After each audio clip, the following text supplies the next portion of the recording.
saying 10th chapter. Okay.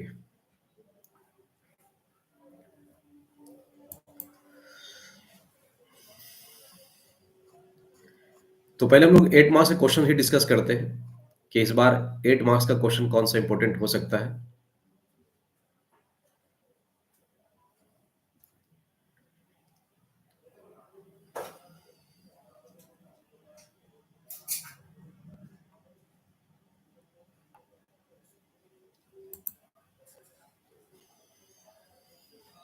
Framing the constitution.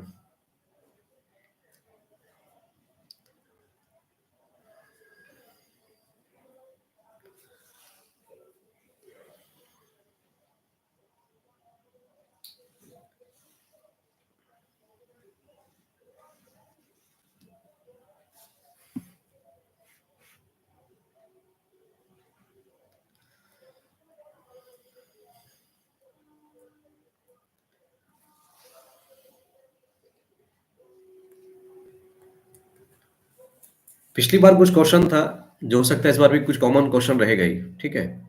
तो मुझे लगता है कि आप लोग का जो हड़प्पा सिविलाइजेशन का क्वेश्चन था बहुत अच्छा था, आप लोगों ने बहुत अच्छे से प्रिपेयर भी किया है। इसके बाद आप लोगों को थोड़ा सा प्रॉब्लम आया है, जैसे क्वेश्चन था मगधा। तो all of you did not do very well, although question was very easy, I think. What are the causes of emergence of rise of Magda? तो थोड़ा सा पहले इसको हम लोग चर्चा कर लेते हैं, जो जो इम्पोर्टेंट क्वेश्चन है, क्योंकि प्री बोर्ड में कहना मुश्किल है कौन कौन क्वेश्चन रहेगा। फिर भी जो हम लोगों को आइडिया है उसके बेस पे पता है कि कौन कौन सा क्वेश्चन हो सकता है। तो इमरजेंस ऑफ मगधा में कोई 3 पॉइंट आपको बताना है। तो चैट बॉक्स में बताइए कि कौन कौन सा 3 पॉइंट को हमको डील करना चाहिए। Number 1 point, emergence of Magadha, great and powerful rulers, right? Very good, right? Ambitious ruler, तो सेम पॉइंट होगा, है ना। उसको आप ये लिख सकते हैं, एम्बिशियस रूलर लिख सकते हैं, या फिर पावरफुल रूलर्स लिख सकते हैं, यानी 1 पॉइंट हो गया। और यूजेज ऑफ आयरन, हाँ, अवेलेबिलिटी ऑफ आयरन लिख सकते हैं यहाँ पे, कि आयरन अवेलेबल था और उस आयरन ने 2 तरीके से मदद किया है। ये दोनों चीज याद रखना है कि that means there was lot of iron mines and iron were use in 2 senses. Okay, one, there was A,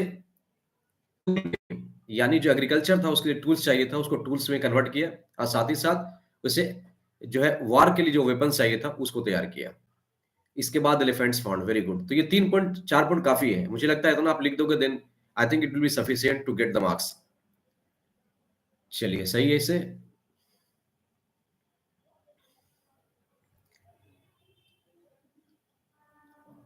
now the next was Maurya.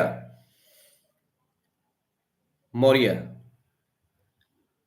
The question was sources of Maurya Empire. What are the various sources to know the history of Mauryan? 3 sources. We'll discuss 3 sources. What are these 3 sources of Mauryan Empire? Yes. What are the 3 sources of Mauryan Empire?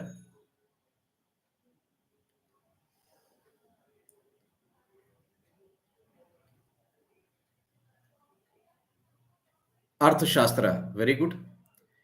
Arthashastra was written by whom? Who wrote Arthashastra?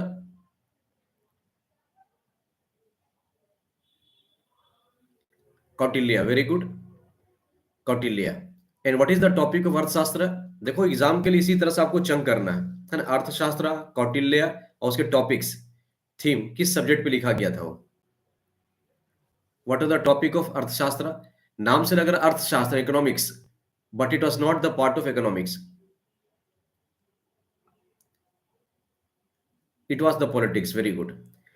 Second, Indica, है ना, आपने आदित्य शाह ने लिखा यहाँ पे Indica. Indica was written by whom? Who was the writer of indica?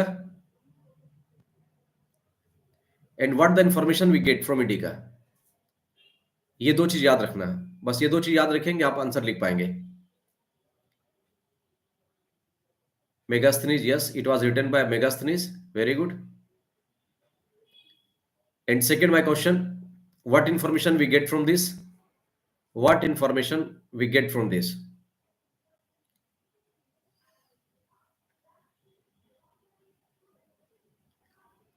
What information we get from indica? This is very important because we always write whenever we start the writing the answer no about the Mauryan administration. This comes from first sentence. Mauryan administration. It is a very huge topic. Okay. Mauryan administration का पूरा source है। जब ही बता रहे हैं कौटिल्य की किताब वो भी है, मेगास्थनीज की भी है, आगे जो आप लिखेंगे है ना इंस्क्रिप्शंस पिलर्स वो सब आएगा। बेसिकली ये किस पार्ट को डील किया है? Court affairs of Mauryan administration. No, court affairs of Mauryan administration was dealt in Arthashastra. Okay, it was dealt in Arthashastra. लेकिन जो इंडिका है ना, इंडिका से क्या हमें जानकारी मिलती है? इंडिका से जल्दी से बताइए। चलिए, तो इंडिका से पाटलिपुत्रा का एडमिनिस्ट्रेशन, यहां पे आप लिख सकते हैं सॉरी, एडमिनिस्ट्रेशन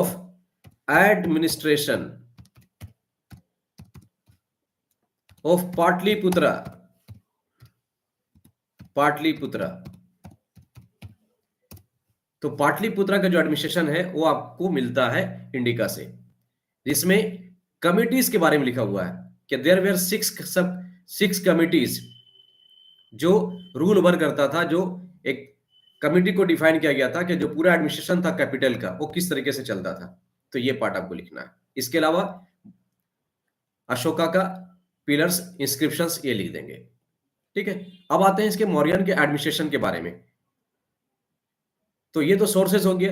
एडमिनिस्ट्रेशन में पहले क्या लिखेंगे कि मौर्य जो एडमिनिस्ट्रेशन था वो पूरी तरह से कैसा था? सेंट्रलाइज था या डिसेंट्रलाइज था? पहला पॉइंट लिखेंगे, सेंट्रलाइज और डिसेंट्रलाइज्ड। सेंट्रलाइज्ड और decentralized. Yes, centralized, very good. तो पहला पॉइंट ये डील करेंगे कि Mauryan empire was centralised.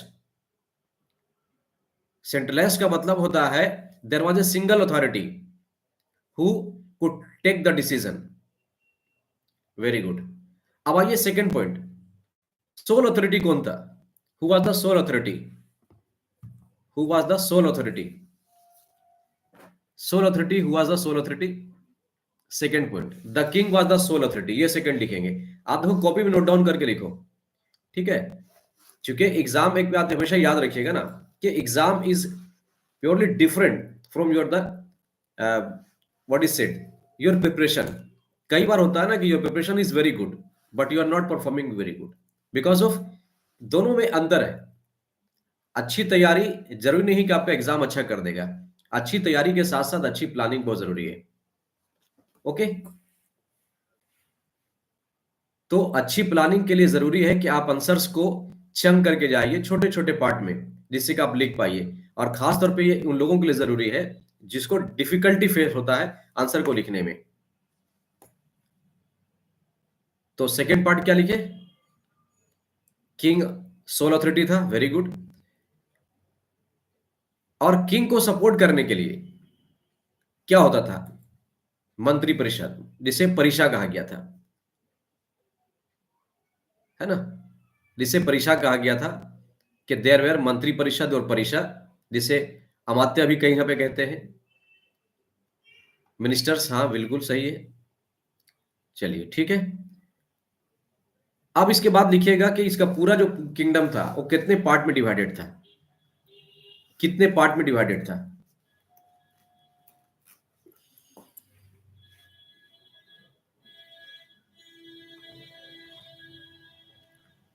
What happened to all? Only two are present here. ये स्वीट ट्रेडिशंस कौन है?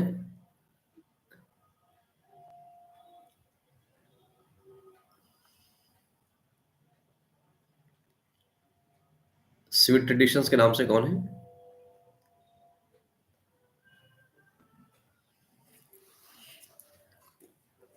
Arnab, are you in the class? Simran है, अच्छा अच्छा। और बाकी लोग कहाँ चले गए भाई? सबके सारे नेटवर्क इतना एक साथ खराब हो गया है?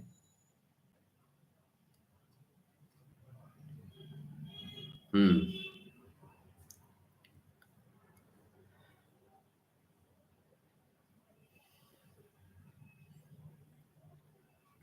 अच्छा, सिमरन वन।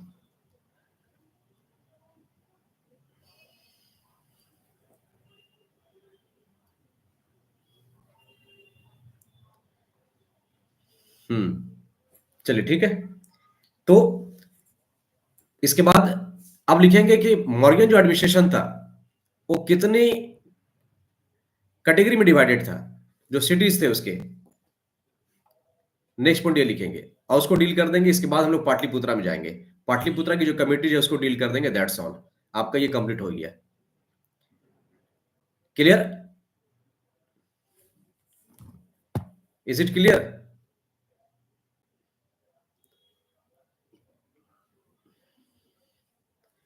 पिछले क्लास में और पिछले जो आपका प्री बोर्ड एग्जाम था उसमें क्वेश्चन था न्यू नोशंस ऑफ किंग से। न्यू नोशन ऑफ किंग्स का मतलब है कि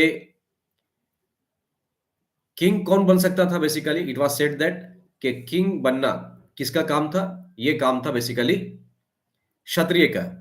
लेकिन आप देखेंगे कि नन क्षत्रिय भी किंग हुए हैं। This was the new notion, है ना। नन क्षत्रिय भी किंग हुए हैं। This was the new notion. जिसमें से आप मौर्य को देख लो तो मौर्य के बारे में भी कहा जाता है कि देवर नॉट क्षत्रिय। ठीक है। फिर उसके बाद मौर्य के बाद भी कई आए, जैसे वकाटकवर आया, है ना। सातवाहना जैसे ब्राह्मण था। तो ये सबको हम लोग डील कर देंगे कि they were not belonging the group of Kshatriya. Clear?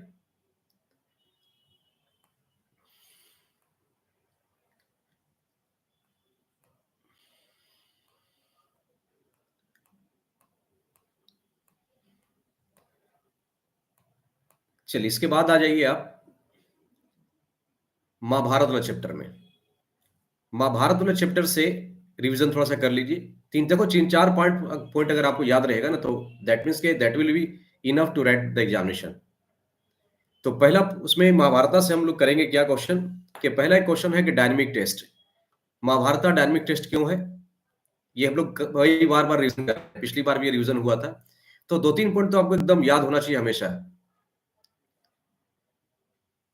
Ninja sir, Rajmahal hills बिल्कुल मैं बता दूंगा, नो इशू। पहाड़िया और आपका संथाल वाला जो चैप्टर है ना। हम्म।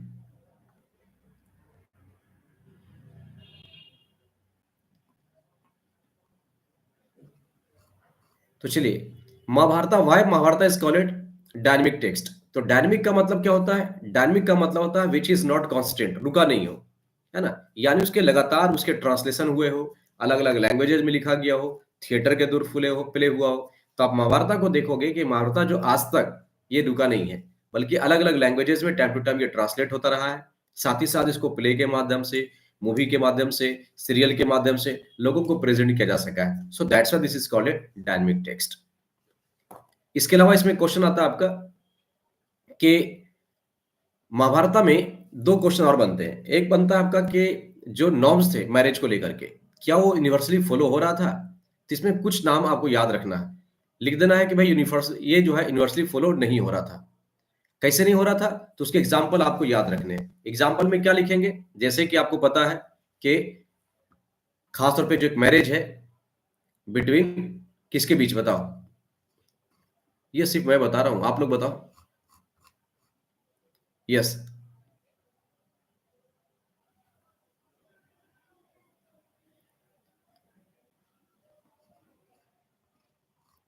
चलिए बताइए।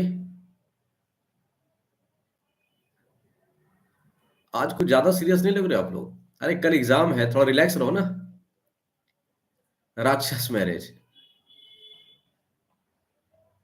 किसके बीच?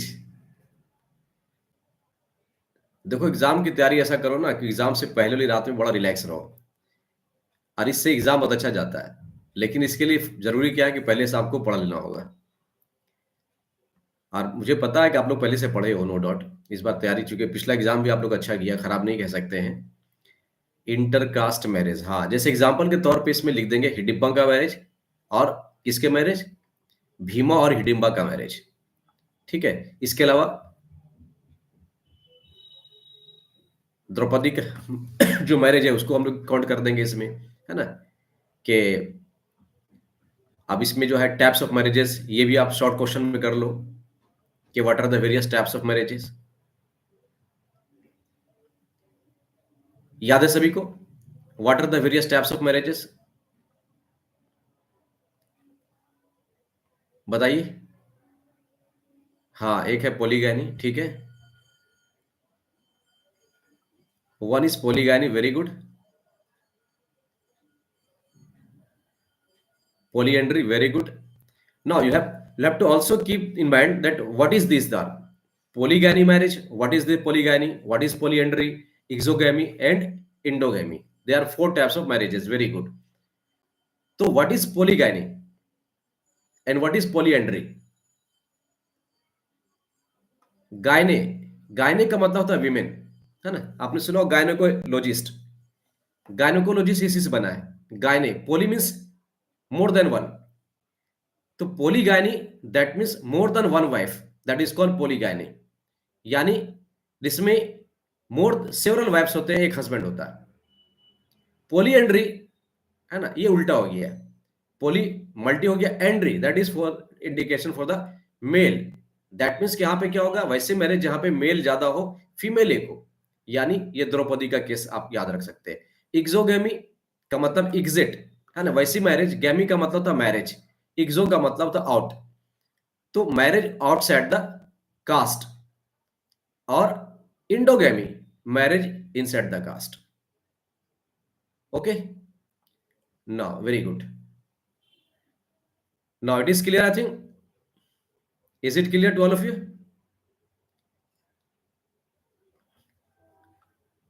क्रिक बिजी, hi, good evening, very good evening. Yes, now the next chapter that is called, next chapter, thinkers beliefs and buildings. Okay, thinkers beliefs and buildings. तो थिंकर्स बिलीव्स एंड बिल्डिंग से बेसिकली दो question आपको करना ही करना है ना। तो सबसे पहला क्वेश्चन, टीचिंग ऑफ बुद्धा, क्योंकि इस बार एग्जाम में बुद्धा नहीं आया, प्री बोर्ड 2 के लिए ये इंपॉर्टेंट हो गया है। सर क्लास 10 का एसएससी एग्जाम कैसा होगा? अच्छा होगा, बिल्कुल अच्छा होगा, नो इश्यू। आप लोग शेर हो, शेर, है ना। तो तैयारी सबकी अच्छी है, एग्जाम अच्छा जाएगा। और लास्ट टाइम में एक बात हमेशा याद रखिएगा कि आपके तैयारी से ज्यादा इंपॉर्टेंट आपकी प्लानिंग मैटर करता है। कई बार होता है कि आपके प्रिपरेशन थोड़ी कम है, but you are pre planned well. तो एग्जाम में थोड़ा सा खुद को कूल रखना है ना, टेंशन फ्री रखना है। कई बार होता है आपकी तैयारी बहुत अच्छी है, लेकिन फिर भी एग्जाम हॉल में जाके थोड़ा सा टेंस हो गए, तो आप इसको प्रेजेंट नहीं कर पाए। तो याद रखिए कि कई बार होता है कि नॉलेज कम हो लेकिन प्रेजेंटेशन बहुत अच्छा हो जाए, और जब प्रेजेंटेशन अच्छा होता है तो उसके बेस पे आपको मार्क्स मिल जाते हैं। और इसके लिए पहले जो सबसे बड़ी बात है ना, कि बिलीव इन योर सेल्फ। अपने आप को भरोसा करके जाओ कि आपने जो पढ़ा है वो अच्छा पढ़ा है, और एग्जाम में वही आएगा जो आपने पढ़ा है, यही सोच के जाना है। और कई बार होता है कि जैसे आपने जो क्वेश्चन पढ़ के गए वो क्वेश्चन वैसा नहीं आ गया है, लेकिन आपको लग रहा है कि इसका आंसर ये होना चाहिए, तो उसके लिए बहुत बेहतरीन तरीका ये होता है कि उस आंसर को हूबहू मत लिखिए, बल्कि उस क्वेश्चन को, उस आंसर को लिखने से पहले क्वेश्चन को अच्छे से स्टडी कीजिए, और क्वेश्चन का जो फॉर्मेट है उस फॉर्मेट में आप अपने आंसर को फिट कर दीजिए। थोड़ा सा चेंज कर दीजिए, अपने हिसाब से मैनिपुलेट कर दीजिए आंसर को, and that will give you good marks. Okay,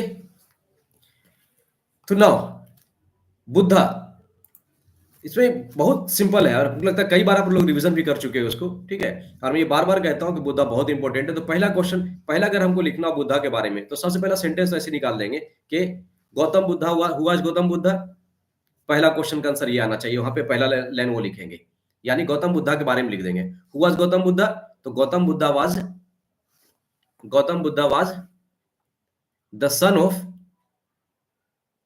father का नाम बताइए, फादर कहाँ के किंगडम था, उसके बारे में थोड़ा सा डील कर दीजिए। यस, ऋषि का राइट,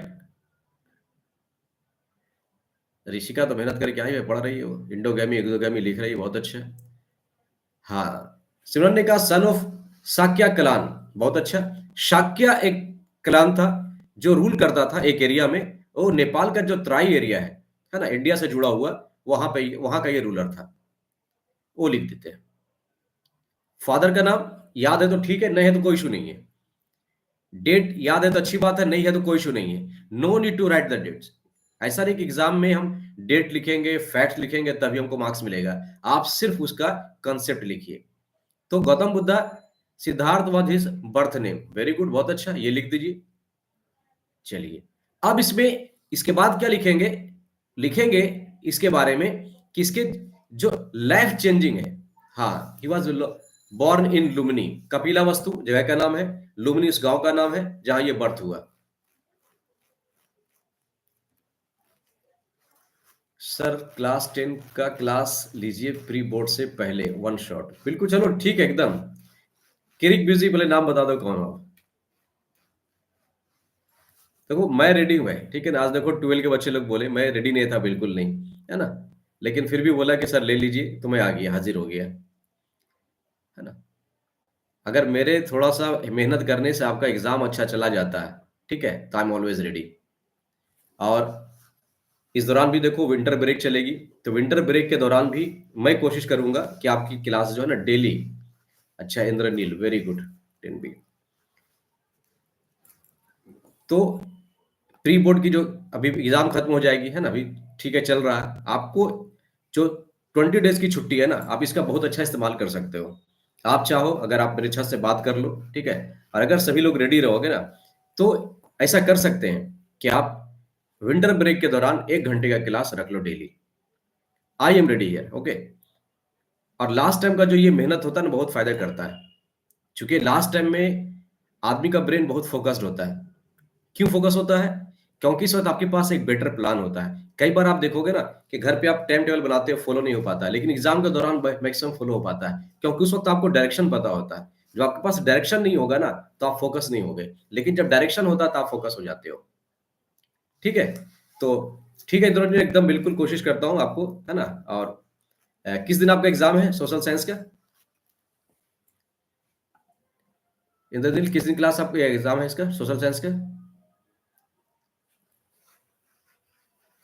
और सोशल साइंस पढ़ेंगे ना, तो मुश्किल से आप हर बुक से उठा लो ना, तो 6 और 7 चैप्टर, अगर बहुत ज्यादा करोगे तो 8 चैप्टर्स बनता है, बहुत इंपॉर्टेंट। अगर 8 चैप्टर आप अच्छा से कर लिए ना, तो मोर देन 50% आपका सिलेबस कंप्लीट हो जाता है 8 चैप्टर्स के अंदर। तो इसलिए आप बात कीजिए, इसको हम करते हैं, ठीक है। तो चलिए, फिलहाल फिलहाल क्लास 12 का क्लास चल रहा, तो उसी में आते हैं हम लोग। हाँ, तो पहला क्वेश्चन ये था कि हम लोग बात करते हैं सिद्धार्थ हो गया, अब आते हैं कि लाइफ चेंजिंग जो इंसिडेंट्स है उसको आप लिखिए।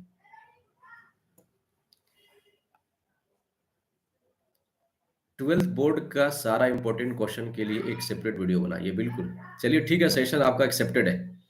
मेरा ऑलरेडी क्वेश्चन बना हुआ है, सिर्फ मुझे लगता है कि थोड़ा सा वीडियो शूट नहीं कर पा रहा हूँ, मैं बिल्कुल करता हूँ ये, है ना। और चलिए कोशिश करता हूँ कि इसी वीक ये आपका एक वन शॉट वीडियो डाल देता हूँ क्लास 12 के हिसाब से सारे, लेकिन वन शॉट नहीं डालेंगे, एक लॉन्ग का अलग से डालूंगा और शॉर्ट का अलग से डालूंगा, है ना, जिससे कि थोड़ा सा वीडियो ज्यादा बड़ा नहीं हो जाए। और उसका जो जिस्ट आंसर होगा ना, एकदम टू द पॉइंट, वो मैं डालूंगा। बाकी सेंटेंस आप फ्रेम कर लो, जिससे के लिए आपके लिए आसान हो जाएगा।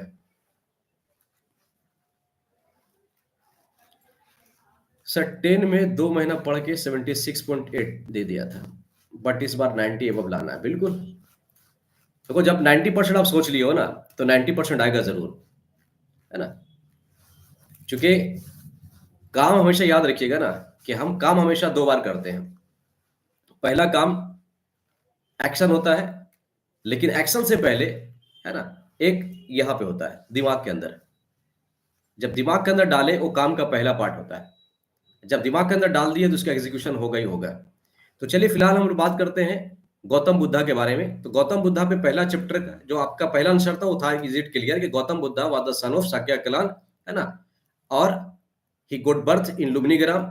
सेकंड आइए कि लाइफ चेंजिंग इंसिडेंट्स क्या था बुद्धा के लिए, उसको डील करना बहुत जरूरी है कि what were the life changing incidents जिसने बुद्धा को, है ना, इफेक्ट डाला, और गौतम बुद्धा अपने घर से यानी अपना जो राजमहल था, अपना जो कोर्ट था, उसको छोड़ करके वो निकला, है ना, ज्ञान की खोज करने के लिए। तो पहला आंसर आपके साथ आया कि saw an ओल्ड मैन, बिल्कुल सही है।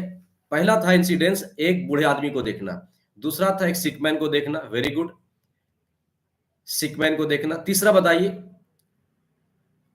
तीसरा बताइए।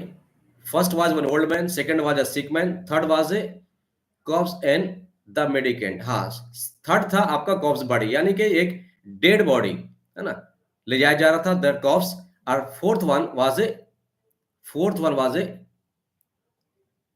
What was the fourth one? Mendicant, monk. चलो चलेगा, है ना। मॉन्क हालांकि लिखेंगे नहीं, क्योंकि मॉन्क जो है ना बेसिकली ये क्रिश्चियन वर्ड्स है, ठीक है।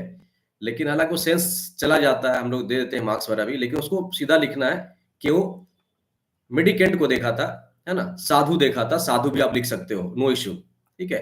अब इसमें से उसने क्या पाया कि फर्स्ट का जो तीन है वो लाइफ अच्छी नहीं है। बुढ़ा है बेचारा, परेशान है, लाचार है, बीमार आदमी करा रहा, रो रहा है ना, डेड बॉडी है, सब आसपास पूरा रो रहे हैं, मतलब सारे ये नेगेटिव एटमॉस्फेयर था। ये फर्स्ट तीन के पास नेगेटिव एटमॉस्फेयर थे। फोर्थ वन जो मेडिकेंट था, साधु था, उसके चेहरे पे एक अलग सा शाइनिंग था, एक पॉजिटिव एनर्जी था। देन बुद्धा डिसाइडेड कि हमको यही बनना है। उसके बाद वो बाहर चला गया। जाने के बाद क्या हुआ? ज्ञान प्राप्त करना था उसको भाई, कि इसको खोज करना था कि बेसिकली ये जो प्रॉब्लम्स है लाइफ में, दुख है, इसके पीछे कारण क्या है। स्टडी करता है, अलग अलग गुरु के पास जाता है, मैं पहले भी नाम बताया हूं, उतना लंबा करने की जरूरत नहीं है ना। इसके बाद फाइनली क्या होता है, गौतम बुद्धा को, है ना, ज्ञान मिल जाता है ना। कहाँ मिलता है उसको जरूर लिखना है, जब मिलता है उसको क्या कहते हैं ये जरूर लिखना है। देखो क्वेश्चन का आंसर आप ऐसे ही याद रखो, ठीक है, छोटा छोटा पार्ट का। तो बोध गया, वेरी गुड। तो ये ज्ञान उसे कहां से मिलता है? बोध गया मिलता है, बहुत अच्छे। अब ये जो ज्ञान मिलता है, इस इंसिडेंस को कहते क्या है हम लोग? इस इंसिडेंस को क्या कहते हैं? इनलाइटमेंट कहते हैं, है ना, वेरी गुड। इनलाइटमेंट का मतलब ही होता है, चूंकि यहां भी अभी क्या था, वो बोध गया में जब तक इनलाइटमेंट नहीं मिला, वो क्या था? बुद्धा था या सिद्धार्थ था? बुद्धा था या सिद्धार्थ था? यस, ये सिद्धार्थ था, बुद्ध नहीं था, है ना। बुद्ध का मतलब क्या होता है? ये वर्ड बुद्धि, बुद्ध का मतलब अ मैन ऑफ बुद्धि, इनलाइटेड वन। तो अभी तक ये सिद्धार्थ था, बहुत अच्छा, वेरी गुड। ये अभी तक सिद्धार्थ था, लेकिन जैसे उसको ज्ञान मिला वो बुद्ध हो गया, इंटेलिजेंट हो गया, इनलाइटेड हो गया, कि भाई इसके पास कुछ पावर है, नॉलेज है, वैसा नॉलेज जो दुनिया को बदल सकता है, लोगों की समस्याओं को दूर कर सकता है। अब आता है, अब यहां से ये टीचिंग्स देता है ना। टीचिंग कहां देता है? पहला वो भी याद रखिए, फर्स्ट टीचिंग कहां देता है और किसको देता है? फर्स्ट टीचिंग कहां पे दिया? इसको देखो, कॉपी भाव लिखते जाओ, ठीक है ना, बार बार भूल जाओगे, बिल्कुल लिखते जाओ। फर्स्ट टीचिंग कहां पे दिया और किसको दिया? First teaching, first teaching Sarnath, सही है। आदित्य लिख करके क्वेश्चन मार्क दे दिया। अंडर ए बनियान ट्री, नहीं, ये तो ज्ञान प्राप्त किया बनियान ट्री के नीचे, है ना, गौतम बुद्धा ने बोध गया में। हाँ, तो 5 डिसिपल्स को दिया, बहुत अच्छा, जो उसके फ्रेंड भी थे। और इस इंसिडेंस को कहते हैं धर्म चक्र परिवर्तन। परिवर्तन नहीं लिखेगा, परावर्तन है ये। परिवर्तन का मतलब लागू होना, है ना। एक्चुअली ये पाली वर्ड है, जो संस्कृत में भी इस्तेमाल किया था इसको। धर्म चक्र परावर्तन, नॉट परिवर्तन, धर्म चक्र परावर्तन। ये जो PARI लिखे ना, उसको ए कर देना है, धर्म चक्र परावर्तन। यानी यहाँ परिवर्तन का मतलब होता है इन्फोर्स करना, यानी यहां से एक नए धर्म चक्र का इन्फोर्समेंट होता है, एक नया साइकिल स्टार्ट होता है एक नया धर्म का। दैट इज कॉल्ड धर्म चक्र परिवर्तन। क्लियर? अब 5 डिसिपल्स, ये भी सही है। अब इसके बाद आते हैं इसके पहले टीचिंग्स, क्या बोलता है गौतम बुद्ध? फर्स्ट टीचिंग्स, देखो ये सब पार्ट है, आप लिखते जो मार्क्स मिल जाएगा। अब आते हैं इसके पहले टीचिंग्स में, वर्ल्ड के बारे में क्या कहता है वो लिखिए पहला। वर्ल्ड क्या है?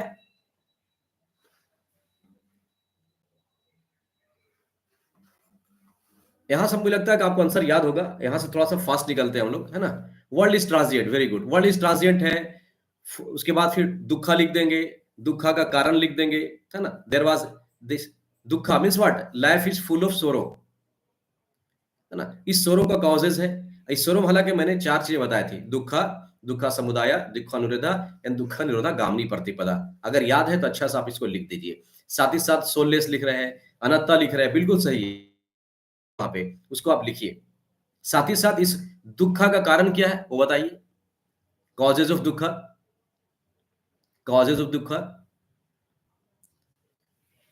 Nothing is permanent. हाँ बिल्कुल सही है, ट्रांजिट का मतलब वही है, कोई भी चीज परमानेंट नहीं है दुनिया में, है ना, परिवर्तन हो रहा है ये, constantly changing, constantly changing. Yes,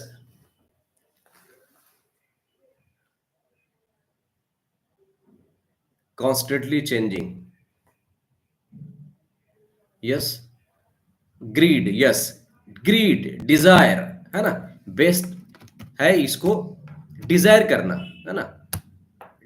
चूंकि डिजायर और ग्रीड में थोड़ा सा फर्क है, ग्रीड मतलब क्या, लालच, है ना, और डिजायर का मतलब है ना, डिजायर का मतलब लालच नहीं होता है। डिजायर मतलब चूंकि एक पॉजिटिव सेंस में सवाल करते हैं, चूंकि ग्रीड हमेशा नेगेटिव को दिखाता है कि आप ग्रीड हो मतलब कि लालची आदमी हो, हमेशा ये चाहते हो। लेकिन जब डिजायर की बात करते हैं ना, वो सही वर्ड है। डिजायर क्या है, डिजायर का मतलब विश है। हम लगता है काश ये होता, काश वो होता, हमेशा सोचते रहते हैं हमारे पास ये होना चाहिए, ये होना चाहिए, वो होना चाहिए। And this is the biggest cause of दुखा, सोरो। अब इस सोरो से निकलना है, क्या करना है, गौतम बुद्ध ने क्या कहा, इस सोरो से निकलने के लिए क्या करेंगे। यस, इस सोरो से निकलने के लिए क्या करेंगे बताओ। यस, सोरो से निकलने के लिए मिडिल पाथ फॉलो करेंगे, नहीं। इसने लोगों को प्रीच किया, आगे इसको लिखेंगे नेक्स्ट पॉइंट में। डिजायर से बचने के लिए क्या किया, take path between self finance and self इनेस, वो तो आपका मिडिल पाथ हो गया। एक सुर भी लिखा मिडिल पाथ ना, following middle path, no, that is not the answer, that is not, that is not.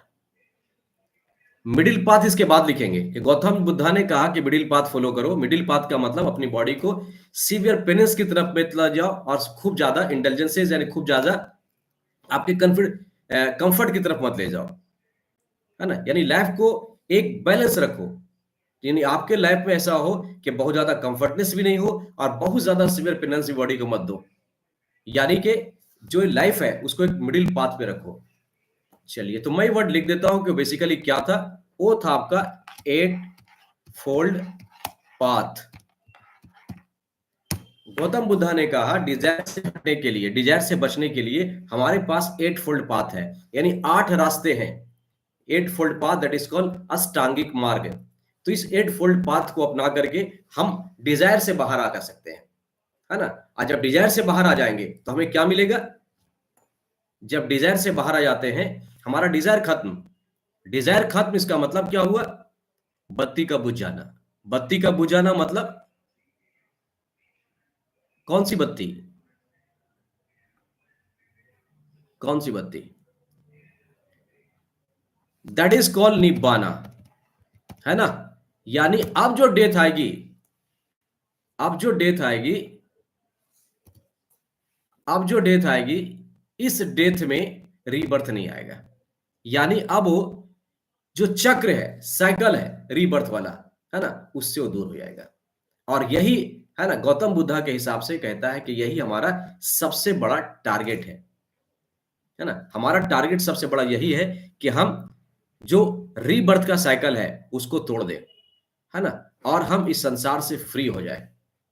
Otherwise आप डिजायर लेकर पैदा होंगे, डिजायर लेकर मरेंगे, फिर डिजायर लेकर पैदा होंगे, फिर डिजायर लेकर मरेंगे। ये गौतम बुद्ध का कहना है ना। That's all. इसके बाद आप मिडिल पाथ फॉलो लिख दो, है ना। इक्वलिटी कर दो, समाज के अंदर इक्वलिटी की बात कहा। इसके अलावा संघा का निर्माण किया, संघा में लोगों को प्रीच किया, है ना। संघा में विमेन का पार्टिसिपेशन शुरू में नहीं था, बाद में विमेन को भी बोला कि ठीक है विमेन भी आ सकती है। तो गौतम बुद्धा पूरे साल भर आप देखोगे कि संघा से बाहर निकल करके प्रचार करता था बुद्धिज्म का। सिर्फ 3 महीना जो था बेसिकली रेनी सीजन के दौरान गौतम बुद्धा बाहर नहीं निकलता था, और रेनी सीजन के दौरान लोगों को कहता था कि आप अपने संघा के अंदर रह करके ही इसकी बात कीजिए। साथ ही साथ यहाँ पे अपने 3 बुक का लिखना बहुत जरूरी है कि गौतम बुद्धा ने कौन कौन से 3 पिटक्स है ना, जिसको क्या कहा गया है, जिसको क्या कहा गया है, त्रिपिटका, त्रिपिटका, है ना। ये आपको याद रखना है। कि त्रिपिटका क्या है। तो बेसिकली ये 3 बुक है। हाँ, आपने एक लिखा है सुत्ता पिटका, एक है विनया पिटका, वेरी गुड। और एक बच गया क्या है? बताइए, एक क्या बच गया? Abhidhamma Pitaka, very good. अब इस तीनों का सब्जेक्ट आपको याद रखना बहुत जरूरी है। ठीक है, इन तीनों का सब्जेक्ट आपको याद रखना बहुत जरूरी है। सुत्ता का मतलब था सूत्र। एक्चुअली ये पाली वर्ड है ना, जो संस्कृत से इसको निकाला गया है। सुत्ता, सूत्र, सूत्र मतलब फॉर्मूला। फॉर्मूला मतलब यहाँ पे बेसिकली गौतम बुद्धा ने जो प्रीच किया है ना, जो नॉलेज दिया, जो टीचिंग्स दिया, उसका कंपाइलेशन सुत्ता पिटका हो गया। ठीक है, वेरी गुड। तो teaching of Buddha, that is called Sutta Pitaka. Vinaya, Vinaya का मतलब होता है बेसिकली एक दूसरे के साथ व्यवहार करना, यानी कंडक्ट। विनय मतलब रूल्स। हाँ, बहुत अच्छा। ये कंडक्ट है। कौन सा कंडक्ट? ये कंडक्ट है बेसिकली कि संघा में आपको कैसे रहना है, वो कौन कौन से रूल्स है जिसको आपको फॉलो करना है। और अब आते हैं लास्ट अभिधम्मा पिटका। अंकिता ने लिखा अभिधम्मा पिटका। इसका बताइए, ये इसका सब्जेक्ट क्या था? What was the subject of Abhidhamma Pitaka? Philosophy and other literary stories. हाँ, philosophy of Buddha's teaching. Simple लिखो, ज्यादा लफड़ा नहीं है ना। इसको सिर्फ इतना याद रखो कि अभिधम्मा पिटका में, है ना, ये फिलोसफी है। बुद्धा ने जो कुछ कहा, है ना, उसके पीछे फिलोसफी क्या है ना। क्योंकि हर रीजन में आप देखोगे, जैसे मान लिया भगवान कृष्ण के बारे में पढ़ो, प्रोफेट मोहम्मद के बारे में पढ़ो, यीशु के बारे में पढ़ो, जिसके बारे में पढ़ो, तो उन्होंने जो कुछ भी कहा उसके पीछे कुछ ना कुछ तो कॉज रहा होगा ना, कंसेप्ट रहा होगा। ठीक है ना, एक फिलोसफी रही होगी। तो उस फिलोसफी को इसमें कंपाइल किया गया, दैट्स ऑल। ये चैप्टर आपका फिनिश है यहाँ पे। ठीक है, चलिए अब आते हैं। इसके बाद आप मेडिवल इंडिया में आप विजयनगर एम्पायर को बहुत अच्छे से कर लो। क्योंकि पहले हम लोग ऑलरेडी कबीरा वगैरह कर चुके हैं, तो आज मैं कबीरा नहीं आ रहा हूँ, विजयनगर में आ रहा हूँ। ठीक है, विजयनगर में फोर्टिफिकेशन भी हम लोगों ने कर लिया था। आज आज हम लोग करेंगे विजयनगर का, खासतौर पे जिसका कोर अर्बन एरिया है उसके बारे में। ठीक है, तो कोर अर्बन एरिया में क्या क्या लिखेंगे, ये क्वेश्चन क्या पूछेगा बताओ कोई। इससे मैंने लॉन्ग क्वेश्चन लिखा है आप लोगों को। जल्दी से कॉपी खोलिए और उसको रिवाइज कीजिए फटाफट यहीं पे।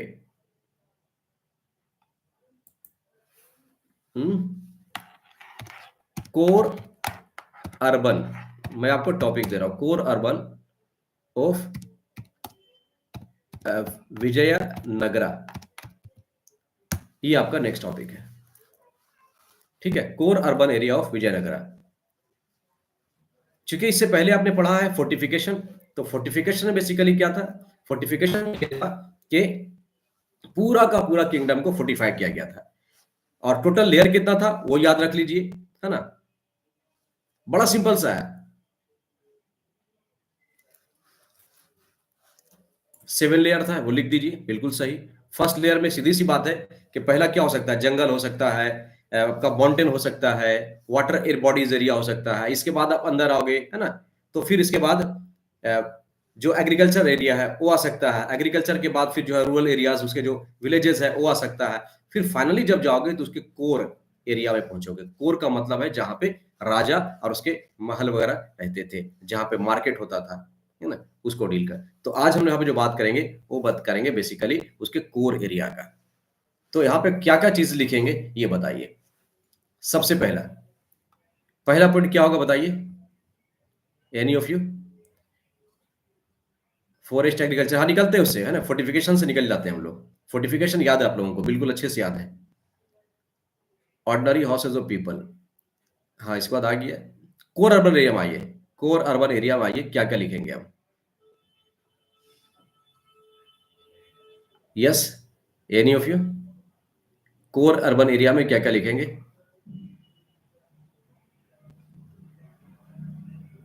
टेम्पल्स लिखेंगे, बिल्कुल लिखेंगे, हाँ। टेम्पल्स में याद रखिए बहुत सारे टेम्पल्स यहाँ पे है ना। 60 टेम्पल्स, वेरी गुड, बहुत अच्छा। 60 टेम्पल्स थे यहाँ पे। इसमें से कुछ का नाम आपको याद रखना बहुत जरूरी है ना। जैसे कि लोटस टेम्पल है। चलिए एक एक करके नाम लिखे, 3-4 भी आप लिख दिए समझे, that means you are successful. 3-4 भी अगर आपने नाम लिख दिया, जरूरी नहीं है सारा लिखो, है ना। Lotus temple, very good. और और बताइए। Vitthala temple, very good. हजारामा temple, बस बहुत अच्छा है। बस ये 3 काफी हो गया है। है ना। चलिए, और क्या था यहाँ पे? राजा का महल था, है ना, उसको डील करेंगे। और क्या डील करेंगे? This was also the Muslim residential quarter. ये क्या हो गया? This was also the Muslim residential quarter, ये कहां से आ गया? ऋषिका।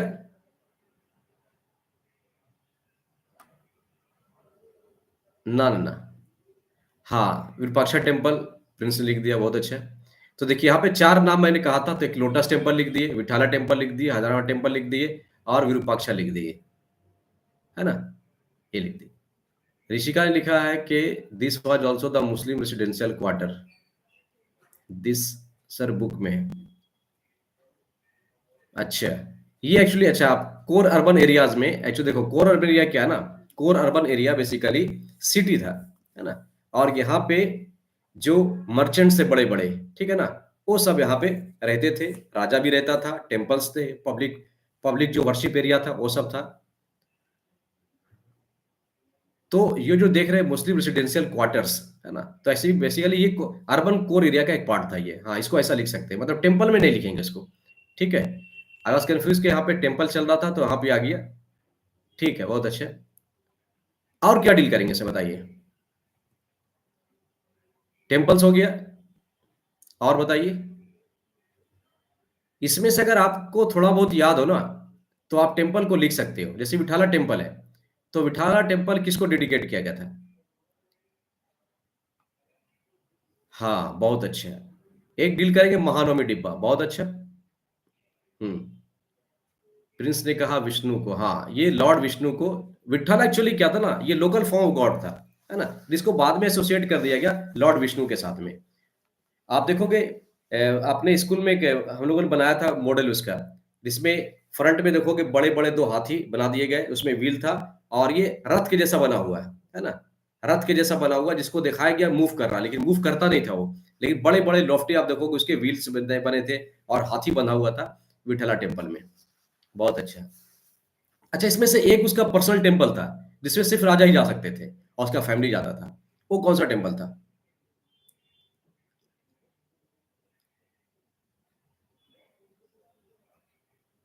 कल कौन सा एग्जाम है? लैम्बोर्गिनी। सबको याद कहाँ से यार, ये समझ में आता है। 2 साल हो गया पढ़े हुए। बहुत अच्छा है। तो हजारामा टेम्पल जो है, ये राजा का अपना व्यक्तिगत पर्सनल टेम्पल था, जहां पे राजा यानी किंग और उसके फैमिली जाते थे। बहुत अच्छा। चलिए, अब डील करेंगे हम लोग महानवमी डिब्बा। ठीक है, इतना कर देंगे, आपका आंसर बहुत अच्छा हो गया। अब इसमें ना महानवमी डिब्बा पे लिख दीजिए। महानवमी डिब्बा से दो दो तरह के क्वेश्चन आते हैं इसमें, है ना। एक क्वेश्चन आता है, आंसर दो तरीके से लिख सकेंगे। महानवमी डिब्बा का स्ट्रक्चर और उसका फंक्शन।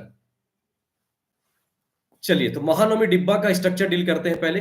सबसे पहले तो इसको देखेंगे महानवमी डिब्बा कहते क्यों है, डिब्बा का मतलब क्या, महानवमी का डिब्बा क्या, इसका ऑपरेशन करिए, पहले वर्ड का ऑपरेशन कीजिए।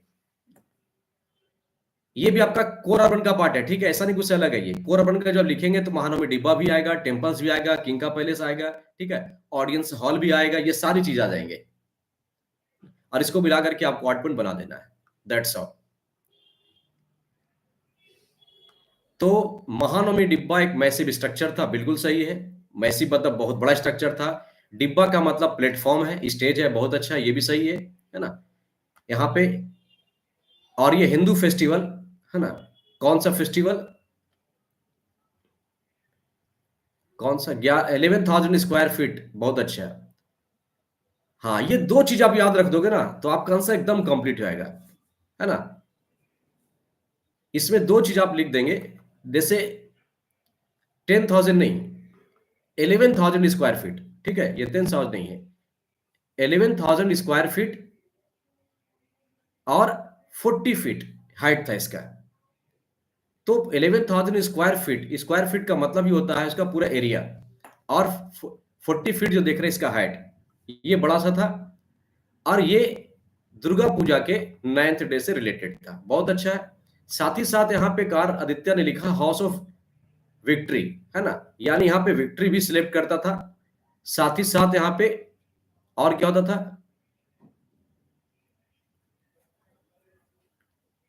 और क्या होता था यहाँ पे? 9th डे में सेलिब्रेशन हो गया। एक हॉर्सेस की बात यहाँ पे करते हैं। कौन सा हॉर्स की बात करते हैं यहाँ पे हम लोग? 9th day of Durga Puja. बहुत अच्छा। तो आते हैं, पहले मोहन डिब्बा करते हैं, इसके बाद ऑडियंस की बात करेंगे, है ना।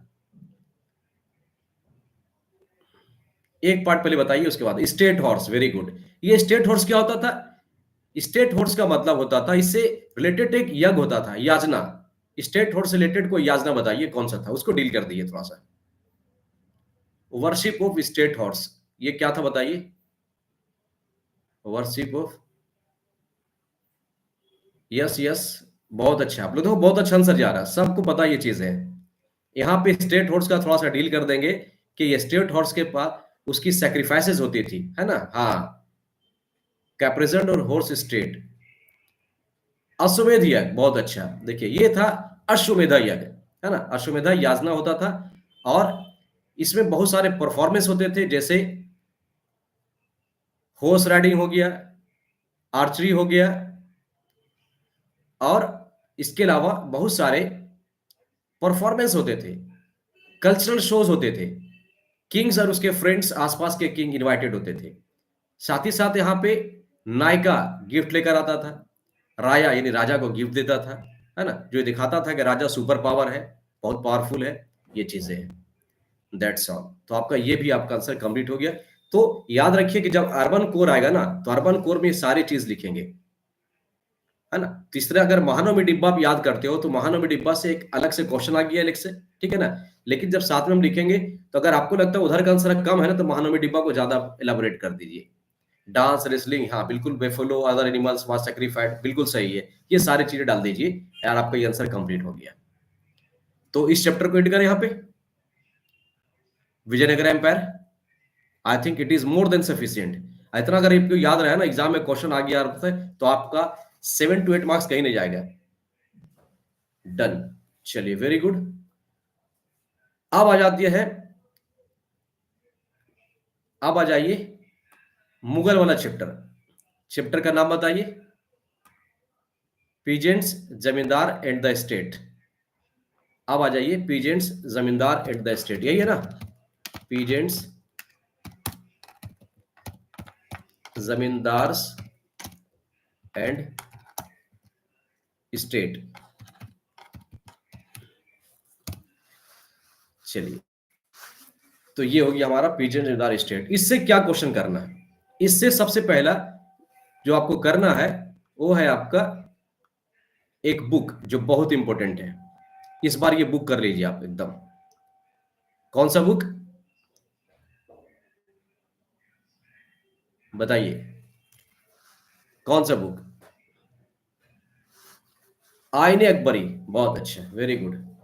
तो थोड़ा सा आईने अकबरी को डील कर दीजिए, है ना।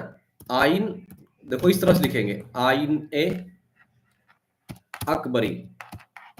आप ये इस तरह से लिखेंगे, आइन ए अकबरी। आइन का मतलब क्या होता है?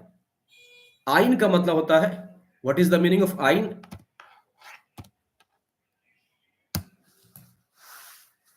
आइन का मतलब, हाँ, it was written by Abul Fazl. बहुत अच्छे।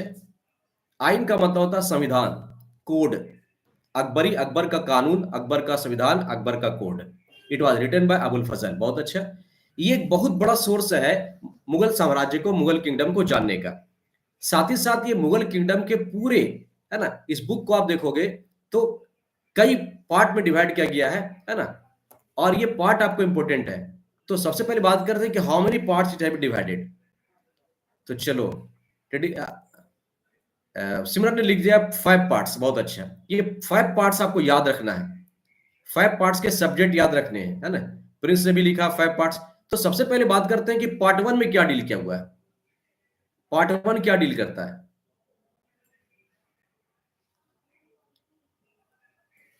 हाँ, थर्ड पार्ट ऑफ अकबरनामा, ये भी सही है, बिल्कुल सही है। ये भी इंपॉर्टेंट पार्ट छूट गया था, इसको लिखना है बिल्कुल। क्या है, अकबरी एक पार्ट है सिर्फ, किसका? अकबरनामा का। तो पहला पार्ट डील करता है सिपाह आबादी,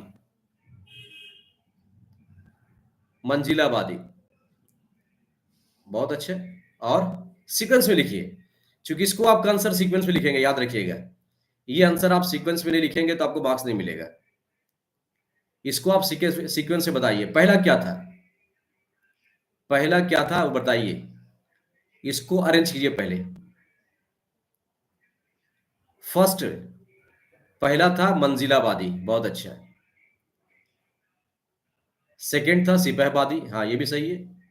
मंजिलावादी, मंजिल का मतलब क्या है, इसमें क्या है, तो आपको याद है मंजिल का मतलब क्या होता है, डेस्टिनेशन। डेस्टिनेशन मतलब जहां पे हम आके रुक जाते हैं। एक आदमी जब घर से बाहर निकलता है तो कहाँ फाइनली पहुंचता है, अपने घर पहुंचता है। तो मंजिल का मतलब घर है। तो घर मतलब यहाँ पे मंजिल कौन सा है, राजा का महल, ठीक है, राजा जहां रहता था। सिपाही आबादी, सिपाही यानी आर्मी, वेरी गुड। थर्ड, मुल्क आबादी, मुल्क मतलब गांव, विलेज, यानी जो उस रेवेन्यू विलेजेस थे उसको डील किया था थर्ड में। अब फोर्थ और फिफ्थ ये बता दीजिए। फोर्थ और फिफ्थ, फोर्थ और फिफ्थ को बाइफरकेट नहीं किया गया है। फोर्थ और फिफ्थ को बाइफरकेट नहीं किया गया इसमें। तो फोर्थ और फिफ्थ बता दीजिए क्या था, फोर्थ एंड फिफ्थ क्या था। यस, फोर्थ एंड फिफ्थ दफ्तार में रिलीजियन, कल्चरल और अकबर के सेइंग्स, है ना, प्रीसियस सेइंग, अकबर ने जो लोगों को संबोधित किया, बताया, है ना, क्या करना चाहिए क्या नहीं करना चाहिए, that's everything is dealt in that, that's all. तो आपका ये आयन अकबरी कंप्लीट हो गया। अब इसमें थोड़ा सा कुछ जनरल पॉइंट्स आपको याद रखना जरूरी है, ठीक है ना। पहला क्या है कि अब आयन अकबरी को क्या हम एक अच्छा सोर्स मान सकते हैं, तो थोड़ा सा इसको हम डिबेट की तरफ ले जाएंगे कि आयन अकबरी को किसने लिखा। तो सीधी सी बात है कि आयन अकबरी को किसने लिखा, तो खुद अकबर के कोटियार ने लिखा। अकबर के कोटियार ने लिखा, तो सीधी सी बात है जब कोर्ट में रह रहा, उसका धंधा पानी खर्चा पर्चा सब कौन दे रहा, किंग दे रहा है। तो क्या वो किंग के खिलाफ लिखेगा, तो नहीं लिखेगा। इसका मतलब है कि इसमें जो कुछ लिखे गई हैं वो आइडियल चीजें हैं, है ना, वो उसके नेगेटिव एस्पेक्ट को नहीं बताया गया, तो इससे हम नेगेटिव एस्पेक्ट के बारे में नहीं जान सकते। साथ ही साथ चूंकि दरबार के अंदर लिखा गया है, तो इसमें कॉमन लोगों के बारे में जो जानकारी है वो सही नहीं है। कॉमन लोगों की जानकारी हमारे पास बिल्कुल नहीं है, वो कह सकते हैं। साथ ही साथ बाद में इंटरप्रिटेशंस कर सकते हैं कि जब किताबें लिखी गई तो आसपास के लोगों से जो बात किया गया उसके इंटरप्रिटेशंस भी अलग अलग हो सकते हैं, ठीक है। इस पार्ट को डील कर दीजिए, बस ये आपका कंप्लीट हो गया। अब इसमें एक और क्वेश्चन बनता है कि role of women, role of women, ये शॉर्ट में आप कर लीजिए, रोल ऑफ वीमेन, ठीक है। थोड़ा सा टाइम और दीजिए, बस फिनिश करेंगे इसको, ज्यादा नहीं है ना, बस खाली हो। इसके बाद 2 चैप्टर और डील करेंगे मॉडर्न इंडिया का, है ना, निकल जाएंगे।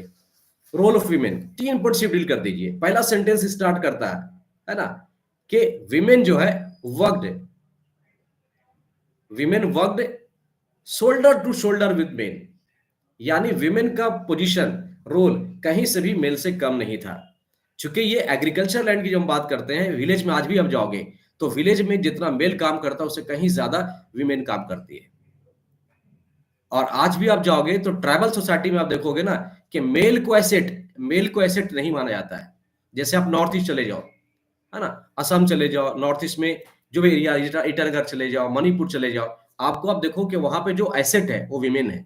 क्यों, क्योंकि वहां पे विमेन ज्यादा काम करती है, क्योंकि एग्रीकल्चर में विमेन का कंट्रीब्यूशन ज्यादा होता है।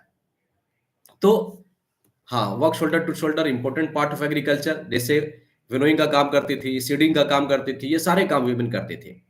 साथ ही साथ हाँ, ये कुछ टाइम था, ठीक है ना, ये कुछ पीरियड है जहां पे विमेन को थोड़ा सा इम्प्योर बनाया जाता था कि भाई विमेन वहां पे उस लायक नहीं है, मतलब काम नहीं कर सकती है, ठीक है ना। उस नेगेटिव पार्ट को आप लिख सकते हो, ठीक है। बिल्कुल सही। चलिए ये अच्छा हो गया। अब आते हैं इसका role of panchayat, role of panchayat. देखो इतना अगर पॉइंट आपको याद है ना, बाकी आप तो क्रिएट कर लोगे भाई, केवी बच्चा हो, है ना। और केवी बच्चा के बारे में कहता है ना कि उंगली कर दिए तो पूरा हाथ पकड़ लेता है ना। इसका सेंस ये है कि अगर केवी के बच्चा को जैसे आप देखते हैं ना, मुझे लगता है बड़ा ताज्जुब होता है एग्जाम के दौरान जब हम लोग ड्यूटी करते हैं एग्जाम में, तो आप लोग पता नहीं भाई यहाँ से वहां तक कैसे आप देख लेते हो बिना दूरबीन का, बिना टेलीस्कोप का। आप देख भी लेते हो और लिख भी लेते हो, तो समझ सकते हो कितनी क्वालिटी है। बस इसको सिर्फ अपने ऊपर क्रिएट करना है इसको, ठीक है। तो यहाँ पे उस चीज को देख लीजिए कि अगर इतना पॉइंट रह गया ना, 3-4 पॉइंट रह गए तो 8 नंबर क्वेश्चन तो आप लिख दोगे। एग्जाम में दिक्कत तब होती जब एक भी पॉइंट हमको याद नहीं होता है। तो 2-3 पॉइंट अगर आपको याद रह गया ना, तो आपका आंसर ट्रैक पे चला जाएगा, और ट्रैक पे चल जाएगा तो सीधी सी बात है, वो आपको एवरेज से थोड़ा सा बेटर ही मार्क्स दे देगा। तो पंचायत क्या था? तो पंचायत जो था वो असेंबली ऑफ एल्डर्स था, सही है। इसके हेड को क्या बोलते थे? तो हेड को हम लोग मंडल कहते थे। बहुत अच्छा। चलिए, इसके साथ साथ और कौन से ऑफिशियल होते थे, वो दो चार नाम बता दीजिए, बस वो काफी है। हेडमैन यानी मंडल हो गया, इसके अलावा यहाँ पे और कौन कौन होते थे? होमोजेनस बॉडी था, हाँ, एक तरह का आबादी होते थे, बिल्कुल सही है। मंडल हो गया इसका, हेडमैन हो गया, मंडल को कहते थे, है ना, हेडमैन को मंडल कहते थे। और कौन लोग थे मंडल को एसोसिएट करने के लिए? एक दो अधिकारी का नाम बता दीजिए, एक दो अधिकारी का नाम बता दीजिए। यस, पटवारी था, हाँ, और बताइए। मुकद्दम था, चौधरी था। चलिए, बहुत अच्छा है, बस ये काफी हो गया। आप मुकद्दम लिख दीजिए, पटवारी लिख दीजिए, चौधरी लिख दीजिए, आपका ये पार्ट कंप्लीट हो गया। अब आते हैं कि इसमें आप देखोगे एक बड़ा सा पंचायत होता था, साथ ही साथ हर कास्ट का अपना एक, हाँ चलो, निधि ने काम कंप्लीट कर दिया, हर कास्ट का अपना एक जाति पंचायत होता था। तो जाति पंचायत एक छोटा बॉडी होता था, और ये होमोजेनस होता था, याद रखिएगा। ऊपर आपने जो होमोजेनस लिखा है ना, वो वो पंचायत के लिए था, बल्कि जाति पंचायत के लिए था। पंचायत एक बड़ा सा होता था, कई रेवेन्यू विलेज, कई गांव मिला करके बनता था, और उस गांव में चूंकि टोला होता था, अलग अलग टोला। आज भी आप देखोगे कई गांव में जाओगे ना, तो आपको टोला मिलेगा, यादव टोला, कुर्मी टोला, माथुर टोला, है ना, मुस्लिम टोला, बहुत सारा। तो जो टोला है, उस टोला के लोग आपस में शादी ब्याह करे, आपस में खान पान करे, ये सब इंश्योर करना किसका काम था? तो हेडमैन का काम था। That's all. अब ये चैप्टर आपका फिनिश हो गया। अब हम लोग आते हैं मॉडर्न इंडिया में। मॉडर्न इंडिया, चलिए मॉडर्न इंडिया में आते हैं। आ जाए, हाँ बिल्कुल, have the right to live it fans, है ना, हाँ। बेसिकली देखो, जितना भी जमींदार था ना, या हम बात करते हैं कि वो एक जो काम दिया गया था, बेसिकली वो काम यही तीन होता था भाई। आप जो वहाँ पे वेलफेयर का काम करना है, टैक्स वसूली करना है, एग्रीकल्चर को प्रमोट करना है, इरिगेशन को पढ़ाना है, एकदम नॉर्मल सा काम था, सब जगह लिख सकते हैं। तो अब आते हैं हम लोग सबसे पहले मॉडर्न इंडिया में 1857 का रिवोल्ट।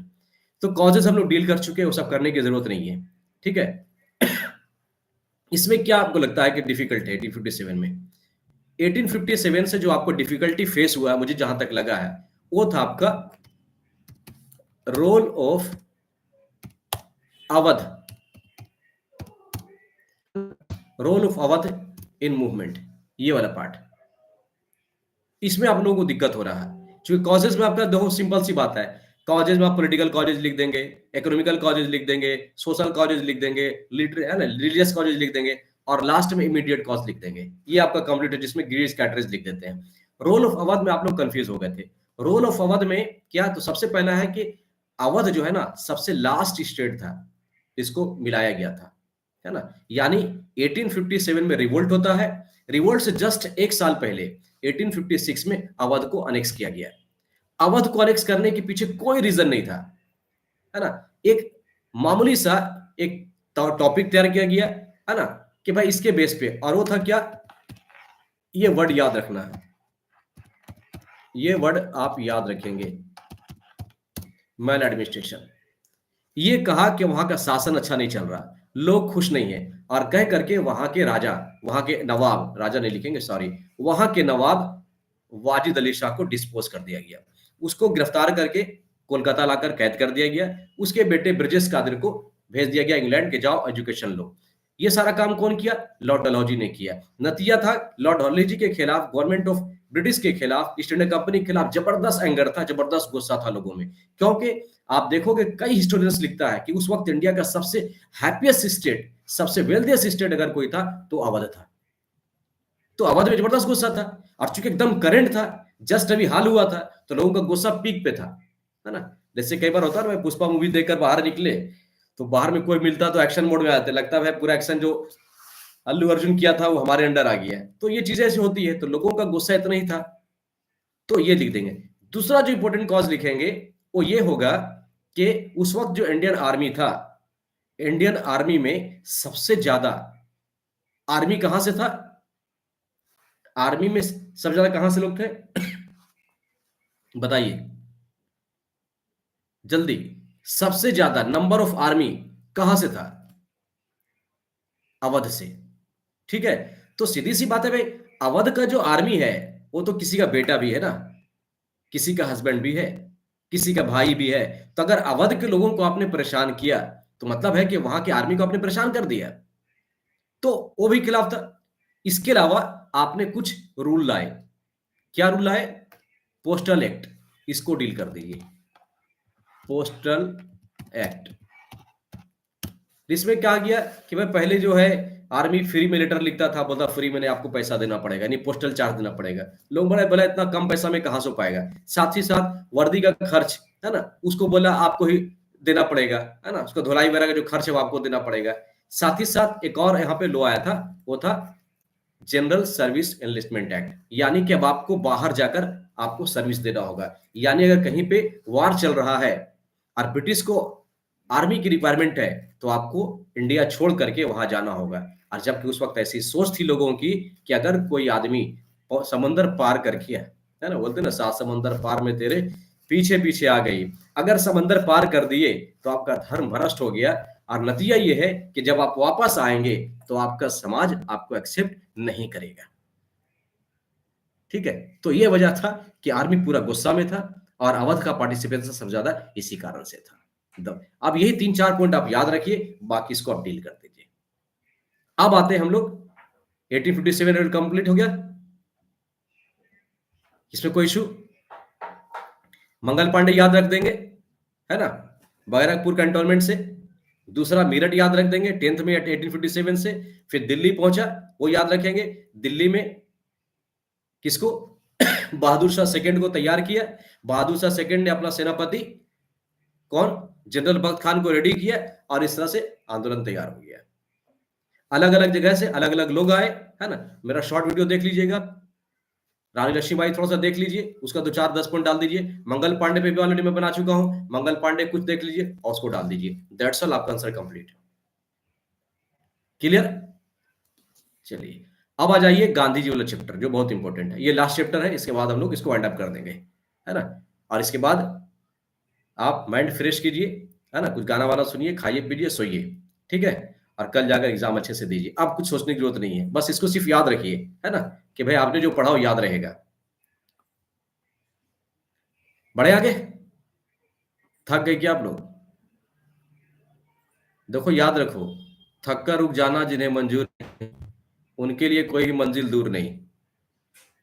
गर मंजिल की तलाश है तो कर जहद मुसलसल, गर मंजिल की तलाश है तो गर जहद मुसलसल, खैरात में सितारे नहीं मिलते, है ना। सितारे नहीं मिलते भाई, खैरात में चवन्नी अठन्नी मिलता है, रुपया 2 रुपया 5 में मिलता है। स्टार चाहिए तो मेहनत करना होगा, है ना। चलिए तो आते हैं गांधी जी वाले चैप्टर से। मैंने आपको एक जिस्ट टाइप का आंसर लिखाया था, है ना। इस पे क्या है, गांधी के बारे में समझ लो कि आप स्पीच तैयार कर लो, है ना। इस चैप्टर से बस यही है, आप समझ लो कि गांधी पे भाषण आपको देना है। ठीक है, तो पहला क्या है, गांधी का बर्थ देख लो, कब पैदा हुआ, 2 अक्टूबर 1869 में। कहां पे, कहां पैदा हुआ, वो जगह याद रख लो। प्रिंसिपल तबाह, बताओ। डर लग रहा है सर? बिल्कुल डरने की बात नहीं है। ठीक है, जो डर गया समझो मर गया। डरना नहीं है, डर के आगे जीत है। डरना जरूरी है एक्चुअली, देखो ये बात हमेशा याद रखो, है ना। क्योंकि जो आदमी डरता है ना, तो उस वक्त वो सबसे ज्यादा अलर्ट मोड में रहता है। और अलर्ट मोड में रहता है तो उसकी पूरी बॉडी, पूरा बैंड, उसका कोऑर्डिनेशन बहुत अच्छा होता है। लेकिन उस डर को हावी नहीं होने देना दिमाग के ऊपर, क्योंकि डर हावी हो जाएगा तो खतरा हो जाए। डर को बैलेंस करना सीखना जरूरी है। ठीक है, तो हाँ, अब याद रखेंगे कि 2 अक्टूबर 1869 गांधी पैदा हो गया, पोरबंदर में पैदा हो गया। अपने जो बेसिक एजुकेशन था आसपास में लिया, उसके बाद बैरिस्टर के लिए लंदन चला गया। यहाँ तक हो गया, लंदन से वापस आया, फिर वो कुछ दिन यहाँ रहा। इसके बाद साउथ अफ्रीका चला गया, साउथ अफ्रीका में रहा। साउथ अफ्रीका में उसके साथ एक घटना घटी, घटना ने गांधी को पैदा कर दिया, है ना। मैं पहले भी कहता हूं कि हर आदमी के लाइफ में किक होना जरूरी है ना। वो सलमान खान की एक मूवी थी ना, किक, है ना। जो कि जब तक आपके लाइफ में किक नहीं आएगा ना, आप कुछ नहीं कर पाओगे। आप किसी का हिस्ट्री उठाकर देखोगे ना, जो भी आया है वो किसी ना किसी इंसिडेंस उसको लाइफ में इतना ज्यादा असर डाला है कि अपने आप को बदलाव करने के लिए, या पूरा समाज को बदलने के लिए, पूरा दुनिया को बदलने के लिए आगे बढ़ा है। गौतम बुद्ध वो 4 चीजें नहीं देखता तो शायद गौतम बुद्ध पैदा नहीं होता। महात्मा गांधी को उस दिन ट्रेन से फेंका नहीं जाता, तो शायद गांधी पैदा नहीं होता। ये सिंपल सी बात है। तो बस मैं भी यही कहता हूँ कि आप भी अपनी लाइफ में बस उस दिन को याद करो। कोई ऐसा दिन आपकी लाइफ में ज़रूर आएगा। आप सिर्फ पढ़ते रहो, मेहनत करते रहो। आपकी ज़िंदगी में भी एक दिन ऐसा आएगा जो आपकी लाइफ में किक डाल देगा, है ना? फिर आपको एक मिशन डाल देगा कि अच्छा ये मिशन है मेरे लिए, इस पे हमको काम करना है। ठीक है? फिर उसके बाद गांधी वापस आया इंडिया। आने के बाद गांधी ने प्रचार किया। 3 सत्याग्रह किया, वो याद रख लीजिए, चंपारण याद रख लीजिए, अहमदाबाद रख लीजिए, खेड़ा याद रख लीजिए, वो तीनों याद रख लीजिए। इसके बाद 1920 में गांधी एक मूवमेंट तैयार करता है, नॉन कोऑपरेशन मूवमेंट। गांधी बोलता है 2 साल हमको परमिशन, हमको भाई दो, 2 साल हमको दो, हम आपको आज़ादी दिला देंगे। गांधी को पता था हम आज़ादी दिला नहीं सकते हैं, लेकिन अगर लोगों को बोलता भाई हमको मेरा साथ दो, 10 साल बाद हमको इंडिया को इंडिपेंडेंस कर देंगे, तो कोई सामने नहीं आने वाला था। ठीक है? चूँकि 10 साल बाद कौन जिंदा रहेगा, कौन मरेगा, वही सोचता है। तो उसने जो टाइम दिया, उस टाइम बॉर्ड में लोगों को लगा कि अरे वाह, वाह! लोगों को पार्टिसिपेशन बढ़ गया, दिया। फिर देख करके देखा गांधी ने कि लोगों का पार्टिसिपेशन कम हो गया, आंदोलन बंद करना है। इसी बीच चौरी-चौरा इंसिडेंस हो गया, गांधी ने मूवमेंट को बंद कर दिया। That's all. इसके बाद फिर सिविल डिसोबीडियंस मूवमेंट 1930 वो लिख दो कि भाई गांधी ने अपना एक यात्रा शुरू किया, जिसे हम डांडी मार्च कहते हैं। डांडी मार्च, है ना, जो है कंप्लीट किया। उसके बाद सिविल डिसोबीडियंस मूवमेंट वहां से स्टार्ट हो गया। इसके बाद फिर बीच में गांधी लंदन चला गया, राउंड टेबल कॉन्फ्रेंस में सेकंड में पार्टिसिपेट किया, फिर वापस आया, फिर स्टार्ट कर दिया। ठीक है?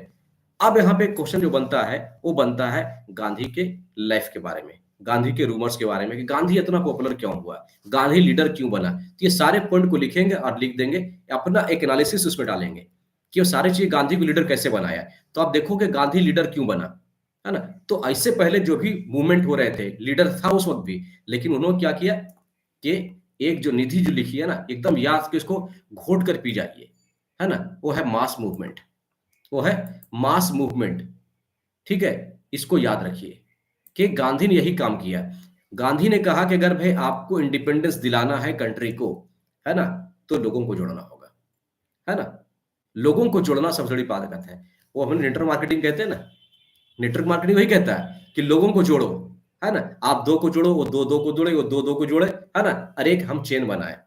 ठीक है? यही बिज़नेस कांसेप्ट भी है, यही तरक्की का कांसेप्ट भी है ना? हमारा आप क्या करते हैं यूट्यूब में कि भाई हम एक वीडियो बनाएँगे, एक सब्सक्राइबर बढ़ाएँ, एक सब कोशिश करेंगे, दूसरा को लाए, दूसरा तीसरे को लाए, तीसरा चौथे को लाए। यानी हम कहीं न कहीं अपने जो काम है उसको कॉपी करते हैं। तो गांधी ने सिर्फ यही किया कि आम लोगों तक ले गया, है ना? और आम लोगों को उससे जोड़ा। साथ ही साथ गांधी अब आम लोगों को कैसे जुड़ेगा आपके साथ? अब हम कोर्ट पर के आम आदमी के पास जाएँगे, तो क्या आम आदमी अपने साथ एसोसिएट कर पाएगा हमें? ऑब्वियसली नहीं कर पाएगा। तो हम उसके रूप में ही जाएँगे। है तो गांधी क्या वो उसके रूप में गया, धोती में गया, है ना? तो सिंपल लाइफ की तरह जिया, गांधी उसकी भाषा में बात किया, है ना? उसके जो छोटे-छोटे नीड्स थे, है ना? उसकी बात किया। समाज में जो चीज़ें हो रही थी, यानी अनटचेबिलिटी हो रहा था, उसका विरोध किया। कास्टिज़्म था, उसका विरोध किया। इनइक्वालिटी थी, उसका विरोध किया। तो आप देखोगे छोटे-छोटे जो मुद्दे थे, साथ ही साथ गाँव जब गया तो बहुत गंदगी पाया। उन्होंने लगा पोहे ये गंदगी बहुत ज़्यादा है, हमको जो है हाइजीनिक की तरफ जाना चाहिए, पोल्यूशन को खत्म करना चाहिए, सफाई पर ध्यान रखना चाहिए, उसकी तरफ ले गया। तो जो छोटे-छोटे इश्यूज़ थे ना, उसके साथ लोगों को जोड़ा और नतीजा ये हुआ कि लोगों को एक जो चीज़ था, वो दिया, वो था ड्रीम। याद रखिएगा, गरीब आदमी को अगर आप ड्रीम दे दिए ना, वो ज़िंदा रहेगा। जिस दिन ड्रीम खत्म, वो मर जाएगा और ये रियलिटी है। तो ड्रीम का होना बहुत ज़रूरी है क्योंकि उसकी सहनशक्ति बहुत है, गरीब की। तो ड्रीम कौन है? तो गांधी ने उसको ड्रीम दिखा दिया कि भाई आप मेहनत करो, हमारे साथ जुड़ो, इंडिया इंडिपेंडेंट हो जाएगा। जब इंडिपेंडेंस हो जाएगा तो आप जो टैक्स देते हो वो कम हो जाएगा, आपकी लाइफ अच्छी हो जाएगी, दाल सस्ता हो जाएगा, चावल सस्ता हो जाएगा, गेहूं सस्ता हो जाएगा, रोटी सस्ती हो जाएगी, आपका अपना अधिकार रहेगा, आपकी अपनी पहचान रहेगी, आपको वोटिंग का अधिकार मिलेगा। ये सारी चीज एक सपना के रूप में लोगों को लगा लगा रही वाह, क्या ये पॉसिबल है? क्योंकि जो पैदा हुआ गरीबी देखा, जो पैदा हुआ और गुलामी देखा, उस आदमी को बोलो भाई कि एक दुनिया ऐसा भी है जहां पर ये सारी चीजें होंगी, है ना? आपको कोई आदेश देने वाला नहीं होगा, आप इंडिपेंडेंट होंगे, तो लोगों को कैसा फील होगा? लगे अरे वाह, इज इट लाइफ? तो चलो करके देखते हैं, है ना? अभी होता नहीं जैसे अभी देखो बड़ी बड़ी सरकारें बनी जा रही है, बड़ी बड़ी सरकारें गिर जा रही है आज के डेट में भी। कई स्टेट गवर्नमेंट आप देखो इलेक्शन से पहले, है ना, बहुत सारा सौगात गिफ्ट देता है, महीने में 1000 रुपया 2000 रुपया फ्री में देंगे, ठीक है, नतीजा क्या होता है, लोग जुड़ जाता है, अच्छा ये पार्टी हमको दे रहा पैसा, चलो हम इसको वोट देते हैं, लाइन लगकर लोग वोट दे रहा, तो उसको ड्रीम दिख रहा, उसको लग रहा है महीने 1,000 रुपया आ जाएगा तो मेरा ये टेंशन खत्म हो जाएगा। तो गांधी ने यही काम किया, ठीक है, और यही जो लाइफ स्टाइल था वो गांधी को एक हीरो बना दिया, है ना। साथ ही साथ गांधी ने जो शुरुआत में काम लिया ना वो सक्सेसफुल रहा, ठीक है। और चूंकि हमेशा याद रखिएगा कि पूजा उसी की होती है जो कामयाब होता है भाई, नाकाम आदमी की पूजा नहीं होती है। अगर गांधी चंपारण हार जाता, अगर गांधी खेड़ा हार जाता और गांधी अहमदाबाद हार जाता तो शायद गांधी नहीं बन पाता। तो याद रखिए कि नसीब भी काम करता है, अगर आप मेहनत करते हैं तो गांधी का नसीब उसके साथ दिया, है ना। आप तीनों को तीनों जो पहली मूवी आई ना वो तीनों की तीनों हिट हुआ, और नतीजा है कि गांधी के बारे में एक कंसेप्शन बन गया कि गांधी एक मसीहा है, आम आदमी नहीं है। कुछ रूमर्स फैल गया कि हमने गांधी को गाली दिया, मेरी गाय मर गई, हमने गांधी को गाली दिया, मेरा फसल में आग लग गया, हमने गांधी को दिया, घर में आग लग गया, हमने गांधी को गाली दिया, मेरा बेटा बीमार पड़ गया, हमने गांधी के बारे में उल्टा पुल्टा बोला, मेरे बिजनेस में लॉस हो गया। तो ये सब जो चीजें थी गांधी को हीरो बना दिया, एक धर्मात्मा बना दिया। कुछ ऐसे लोग आए जो गांधी को, है ना, प्रोजेक्ट कर दिया कि छोटा मोटा चीज नहीं है, ये महान आत्मा है, महात्मा है। और ये को आम आदमी नहीं कहा। आपको पता हो गांधी जी को महात्मा किसने कहा, बताइए, हु सेड गांधी को महात्मा? यस, बताइए, गांधी को महात्मा किसने कहा? को आम आदमी नहीं कहा। मतलब अच्छा खासा समाज के अंदर पकड़ा रख रहा है आदमी, और वो कह दे कि भाई ये तो अब महात्मा है। टैगोर ने कहा, बहुत अच्छा है। तो सीधी सी बात है, रविन्द्रनाथ टैगोर का समाज में बहुत बड़ा इंपैक्ट था, है ना। उस वक्त की नोबेल अवार्ड जीता भाई। तो सीधी सी बात है, समाज में अच्छा खासा इसका पकड़ था। अब ये जैसा आदमी खुद जो महान आदमी हो, ये महान आदमी किसी को अब महान बताता हो तो समझ सकते हो कि समाज में क्या इंपैक्ट पड़ेगा। तो लोगों को लगना है कि वाकई में नहीं, ये आदमी कोई छोटा मोटा आदमी नहीं है, ये वाकई में महान आत्मा है, ठीक है, हमें उसके साथ देना चाहिए। ये पैदा ही हुआ इसलिए कि हमें इंडिपेंडेंस कराए, इसलिए गांधी का इतना बड़ा वेट बढ़ गया। तो आज हम क्वेश्चन करते हैं कि भाई हिस्ट्री में इतना गांधी को इंपोर्टेंस क्यों दिया गया। तो देखो ये क्वेश्चन गलत हमारा है। गांधी को इंपोर्टेंस देना गलत नहीं है। गलत कहां पे होता है, जब गांधी को छोड़कर दूसरे को इंपोर्टेंस आप नहीं देते हो, ठीक है, ये याद रखिए। तो एक बात याद रखिए, आज का जो जनरेशन है ना, उनके हवाले से मैं ये बिल्कुल कहना चाहता हूं कि भाई आप इस बात को इनकार मत कीजिए कि गांधी हीरो था, गांधी ने बहुत कुछ किया देश के लिए, ठीक है। हाँ, इस बात को भले कहिए कि गांधी को आपने स्थान दिया तो दूसरों का स्थान आपने क्यों नहीं दिया, ये गलत है। अगर गांधी ने ये सब किया, आप पढ़ा रहे लोगों को तो पढ़ाइए, लेकिन भगत सिंह ने ये किया उसको भी पढ़ाइए, साथ ही साथ सुभाष चंद्र बोस ने ये किया उसको भी पढ़ाइए, मौलाना अबुल कलाम आजाद ने ये किया उसको भी पढ़ाइए, राजेंद्र सिंह लहड़ी ने ये किया उसको भी पढ़ाइए, राजा राम मोहन राय ने ये किया उसको ही पढ़ाइए, स्वामी विवेकानंद ने ये किया उसको ही पढ़ाइए, स्वामी दयानंद सरस्वती ने किया उसको ही पढ़ाइए। उसके स्थान को कम मत कीजिए, तो ये गलत जाता है ना। किसी को स्थान देना गलत नहीं है ना, लेकिन किसी को स्थान नहीं देना ये गलत जाता है। तो हम, मुझे लगता है कि ये टॉपिक बहुत अच्छे से डील हो गया। बस इसी चीजों को मिला जुला के लिख दीजिए। आई थिंक इट इज कंप्लीटेड। कुछ पूछना है तो पूछ सकते हैं। आज की क्लास का रेटिंग देंगे, समझ में आया सब कुछ? यस,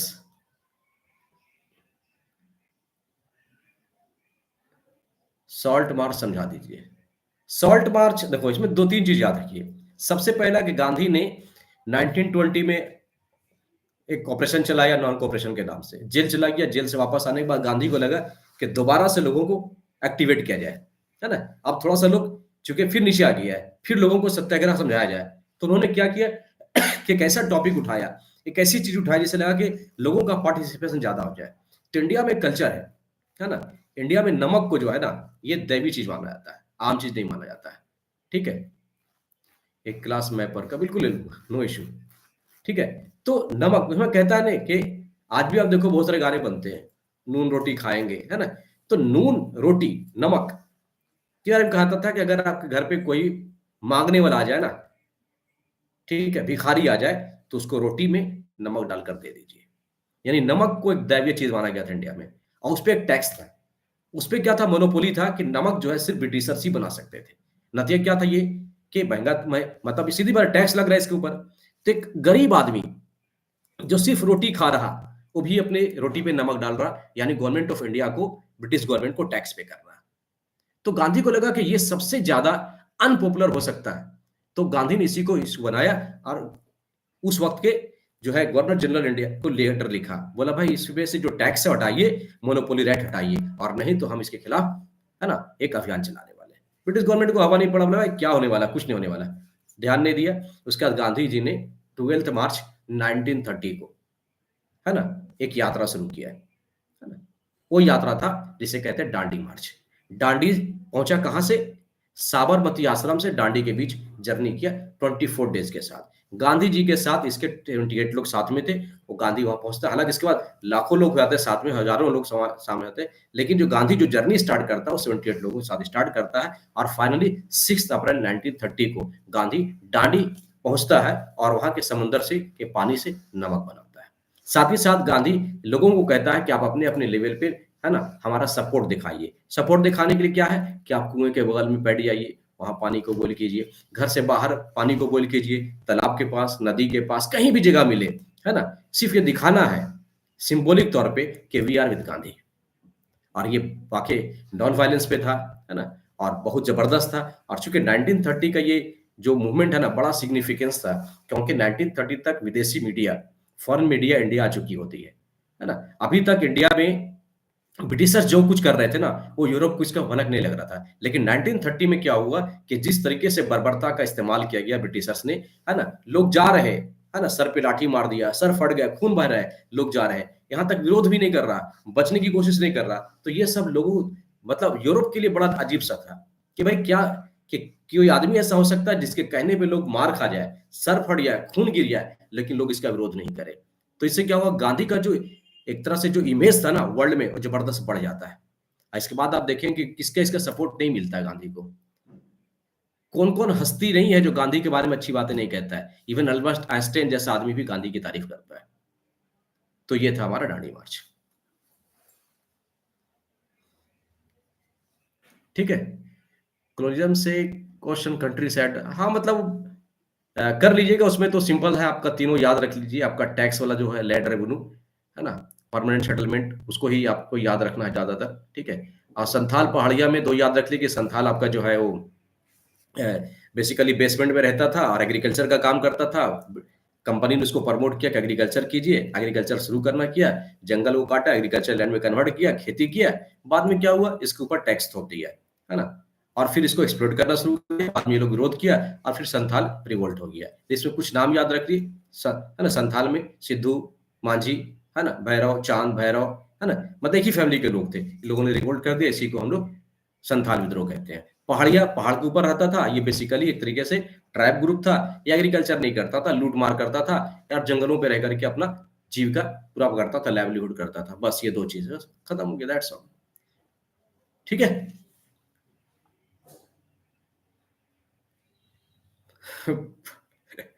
प्रिंस बोलता है पहाड़िया संथाल बता दीजिए, बहुत अच्छे।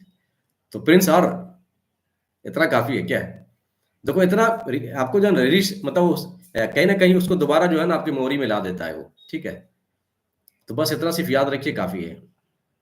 और मैप से देखिए, एक तो गौतम बुद्ध वाला चैप्टर है, उसे कुछ कर लीजिए, प्लस आपका रिवोल्ट का जो एरिया है 1857 का, उसको कर लीजिए। और कांग्रेस का जो अधिवेशन वगैरह हुआ है, ठीक है ना, वो कर लीजिए। और पिछला बार जो आया है ना मैप, उसको एक बार दोबारा से फिर देख लीजिएगा। और देखते हैं क्वेश्चन, एक क्लास जो नहीं होता तो आपको मैप का करवा देते हैं इससे, ना, स्क्रीन शेयर करके मैप का करवा दूंगा। चलिए, ठीक है। और कुछ, इज इट ओके?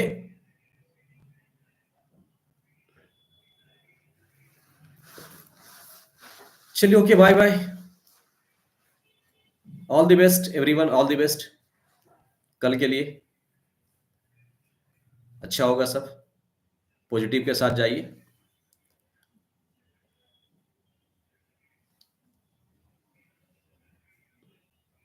बाय। बिल्कुल कामयाब होंगे आप लोग, कोई इशू नहीं है, है ना। Okay, bye.